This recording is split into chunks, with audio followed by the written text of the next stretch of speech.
principale actualité qui tient en haleine la vie politique en Côte d'Ivoire depuis quelques jours, c'est bien sûr la rencontre en vue du 27 juillet prochain entre l'ex-chef d'État Laurent Gbagbo et son successeur Alassane Ouattara. L'annonce de la rencontre par le porte-parole du gouvernement ivoirien ce mercredi 21 juillet, la première du genre entre les deux rivaux de la crise post-électorale 2011, alimente depuis plusieurs jours les tabloïds de la presse nationale et internationale.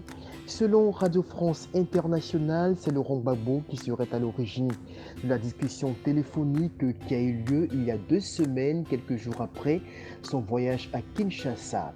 L'agence Fides rapporte à ce sujet les propos du père Donald Zagoré de la Société des missions africaines.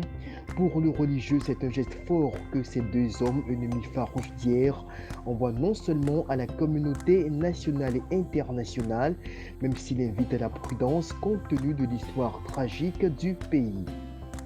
L'infodrome relève pour sa part des positions tranchées des extrémistes des deux camps. Selon le confrère, pour les militants du RHDP, leur mentor n'aurait pas dû accepter de parler avec Laurent Gbagbo qui leur a fait tant de tort. Le site évoque également les réactions des irréductibles du PDCI-RDA et des Gbagbo Ourien Gore.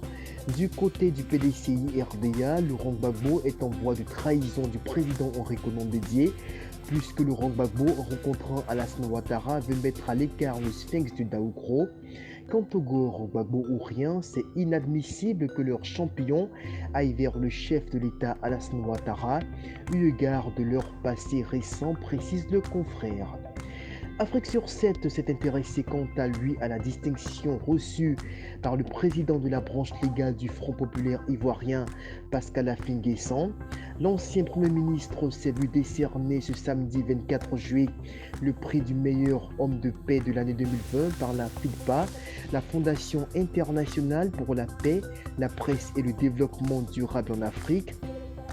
Pour justifier ce choix, Aimé Narcisse Boli, président du conseil d'administration de la FIDPA, expliquait dans les colonnes du site « Le président Affi est un grand homme de paix, c'est pourquoi la FIDPA a décidé de lui décerner le prix du meilleur homme de paix de l'année 2020 ». Pour boucler ce tour d'horizon, on part à Yakassi à Tobrou, dans le sud de la Côte d'Ivoire, où une violente altercation entre jeunes autochtones Atié et halogènes malinqués a manqué d'embraser la localité ce jeudi 22 juillet. L'incident serait parti à en croire Achille Koléa, contributeur libre sur Opéra News, d'une banale histoire d'infidélité entre un jeune Atié et une jeune fille malinquée qui l'accusait de copuler avec un autre jeune homme. Fort heureusement, la situation s'est vite stabilisée grâce à la médiation des chefs communautaires. Un mot de l'actualité à l'étranger avec cette tentative d'attentat perpétrée ce mardi 20 juillet contre le président malien Assimi Goïta.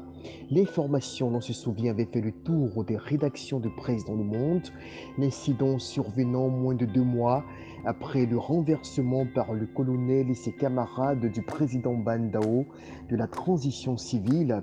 Selon un article de RFI publié ce samedi 24 juillet, l'homme qui avait en main le couteau le jour de la fête de la Tabaski à l'intérieur de la mosquée est plutôt jeune et sait visiblement manier les armes, indique une source proche du dossier, selon la radio française qui poursuit. Toujours en se basant sur les confidences de sa source, il n'est pas enseignant de profession comme annoncé par certains dans un premier temps.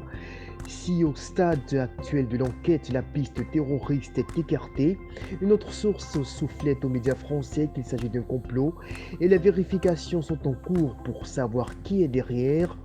Dès le lendemain de l'attaque, la Deutsche Welle posait déjà des zones d'ombre nécessaires à lever pour comprendre les circonstances de l'attaque, avec des questions cruciales. Comment se sont-ils aussi facilement approchés du chef de l'État avec des armes au sein de la mosquée? Ou encore, où était la garde rapprochée d'Assimi Goïta au moment des faits?